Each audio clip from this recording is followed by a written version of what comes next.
Alright, there is something I want to talk to you guys about. I don't know if you guys... that's really cute. Do you guys know, you know, physical health and medicine, physical medicine, has been around since the very beginning, as far as I know, of humankind. It's always been around, like different ways to treat bumps and bruises. Even if the way to treat a bump and a bruise or a sprain is to stay off it, you know, to not use it. Say you bump your arm, don't use your arm. Say you bump your leg, don't use your leg. You know, even if that was the remedy at the time for the physical ailment. It's been around since the beginning of time.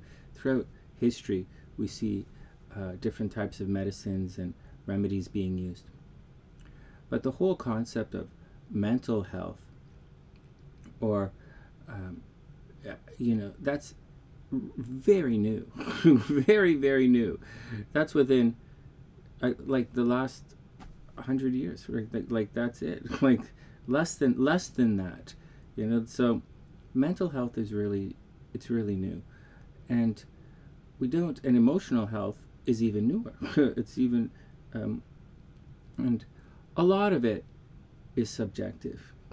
A lot of it is someone just talking to you, or you talking to yourself, or taking some some medicine to make you change what you think, what you think you think.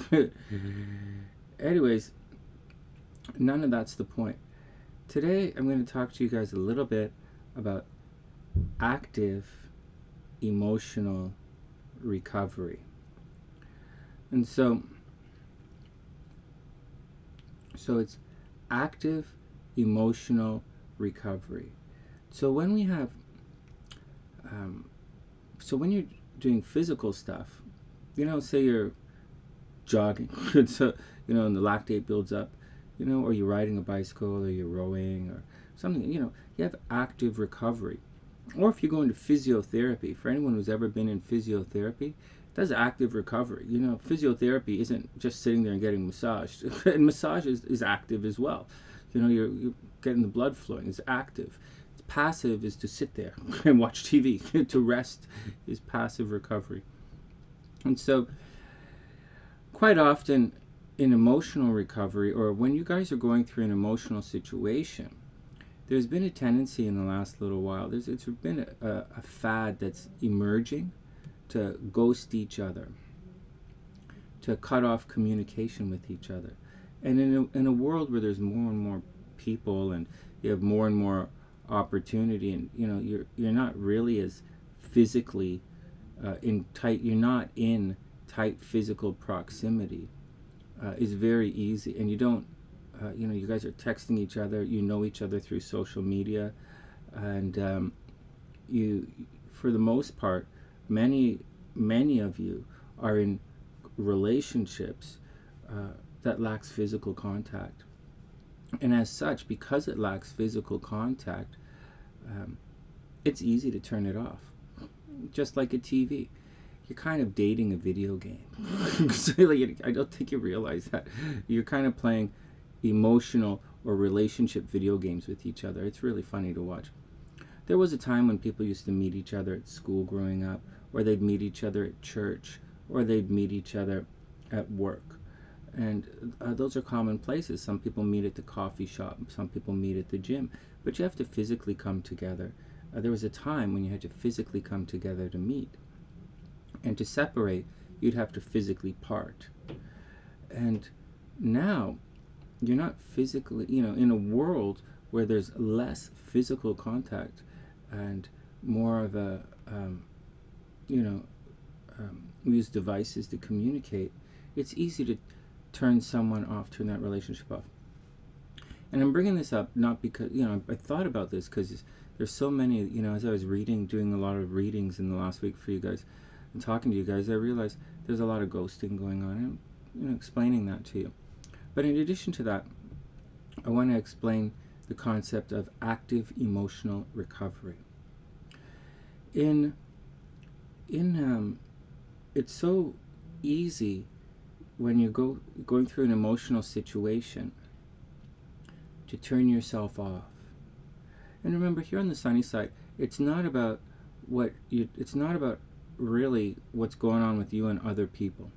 It's about mastery over yourself. It's about being in control of yourself. It's about knowing yourself. It's about indulging in your own dreams and making your own realities come true. You shine a light within, and then the world sees that light, and then your destiny finds you. Because your destiny is looking for you. So just like there's active recovery when you injure yourself, there's active emotional recovery, and it's different. Just like meditation isn't really just sitting there going, duh, really just sitting there, literally just sitting there. That's not the point. And psychology is an emerging field. Good morning, guys. I hope everyone's having a wonderful day. Psychology is an emerging field. It's very new. And a lot of it is speculation and hearsay. And a lot of it is people dismissing other people's hypotheses. And that's just what it is. So emotional recovery, active emotional recovery. So it's very easy right now for people to shut themselves off or to shut down emotionally. So if you have a conflict between two people, and it doesn't even have to be a real conflict, it's probably just something within someone that gets triggered, and all of the stuff from the past wells up. And it doesn't really matter right now. None of that's the point. It doesn't matter why the conflict started. It doesn't matter if it's a real conflict. It doesn't matter if it's a real disagreement. It doesn't matter if you're at odds with each other. It doesn't matter if you're in violent agreement. It doesn't matter if you're triggered. It doesn't matter if someone stole your cookies. It's not the point. The point is, society is trying to heal itself by shutting itself off. And there are times when rest is necessary. Sometimes you have to go for a walk to clear your mind. Sometimes passive recovery is the way to do it. However, passive recovery, where you just shut yourself off and close yourself down, becomes an indulged state, an indulgence. There's sometimes you have to take yourself out of the game. Sometimes you have to remove yourself from the conflict. Sometimes you have to walk away. We were talking about this. There are times you should be like the water and be like the flow and just flow away from the conflict or go around it. But there are other times you have to stand your ground like the mountain. And there are other times you have to be like air. You have to fill all the parts of the room. And so oftentimes people go shut themselves off with the intent of healing. But they're not. They're not. Sometimes people shut themselves off as a weapon to abuse other people. They shut themselves off to hurt other people. It doesn't really work like that. It's scarcity thinking. It's binary scarcity thinking that we talk about here on the sunny side all the time. I'm going to cut it up. I'm going to show that guy. I'm going to cut myself. I'm going to remove myself from the world and to spite that guy. Meaning, which is so nonsense. That's like thinking that guy has no other choice but you, which is a fallacy. In the past, before we had the social media, when you met at school, when you met at the grocery store, when you would meet each other, you worked together, you met each other in physical proximity, and the world was significantly smaller. If you were to break up with that person, sure, there are less options.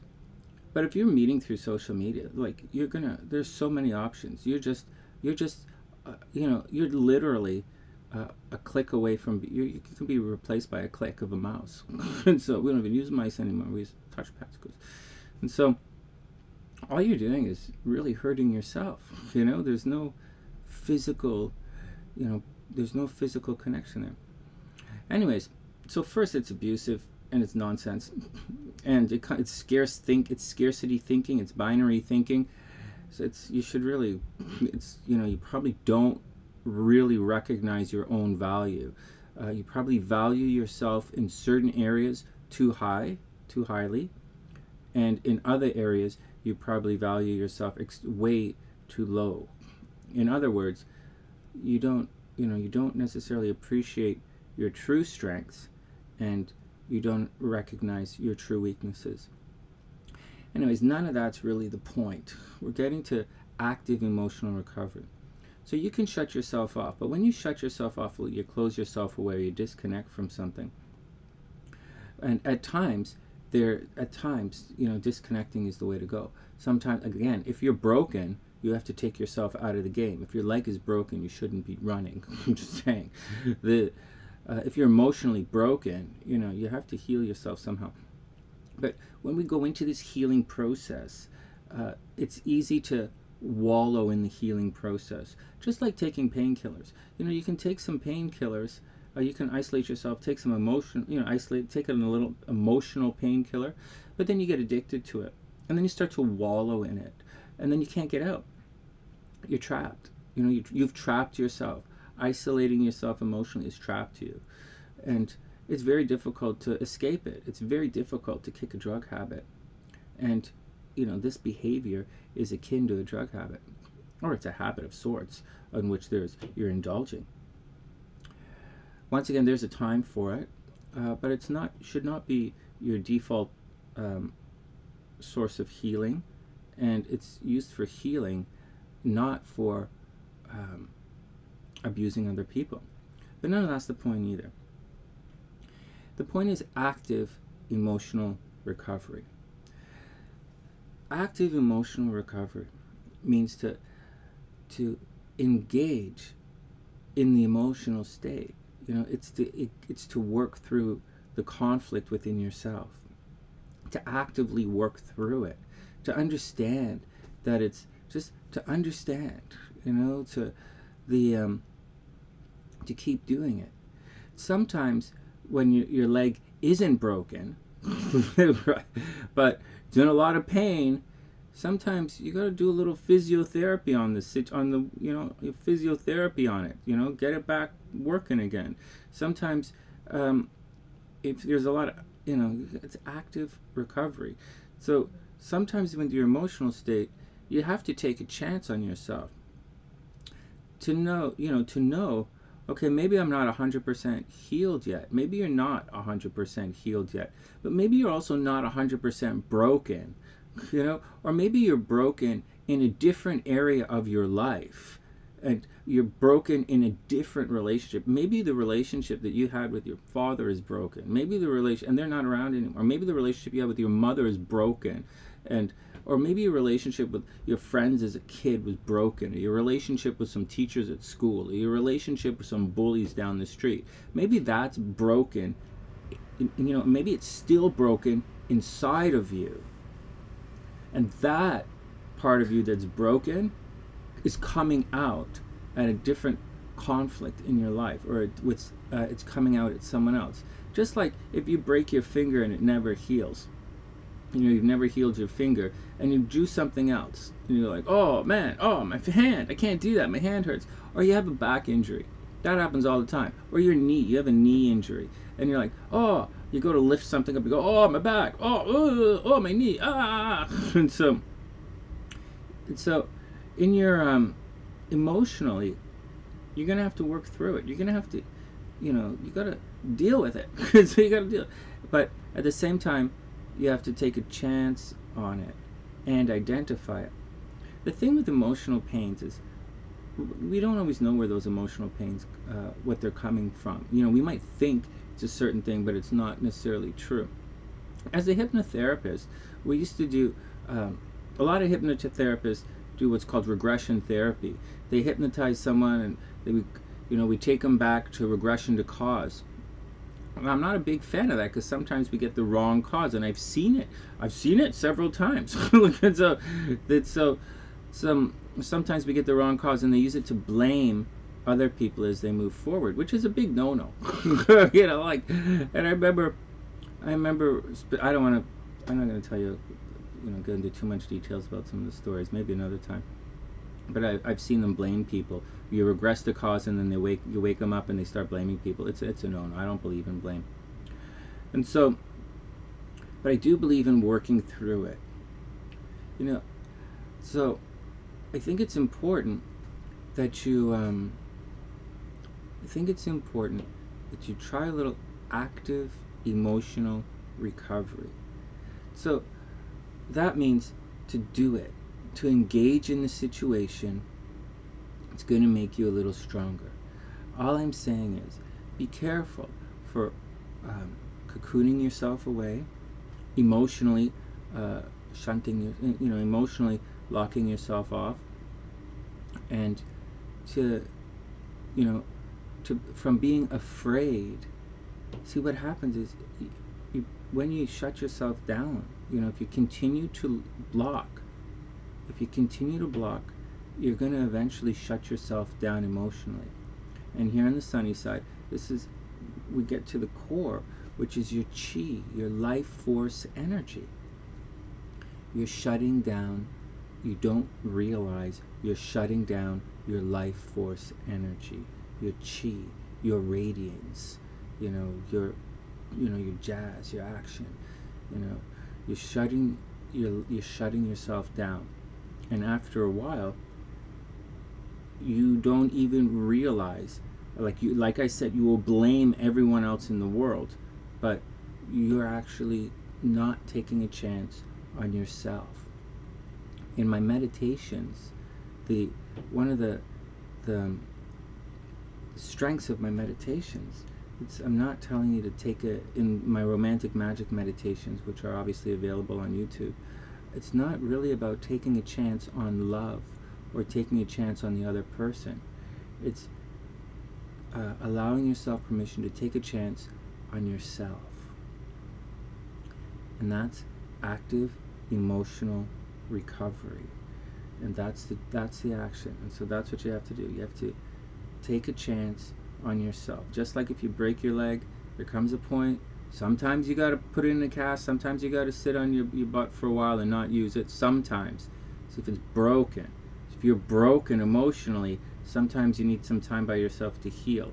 But if you're bruised, then that's a different thing altogether. If you bruise your leg and you don't use it, you don't use active recovery on your leg, it's going to get worse.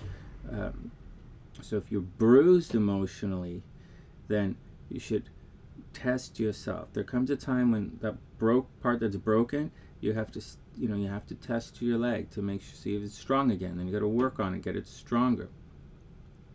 That's active emotional recovery, and that's the action for today. We'll talk more about that on another day. It all comes from my approach of emotional weight loss, from my book that I wrote a while ago, Emotional Weight Loss. And that's the action. Hope everybody has a super amazing day.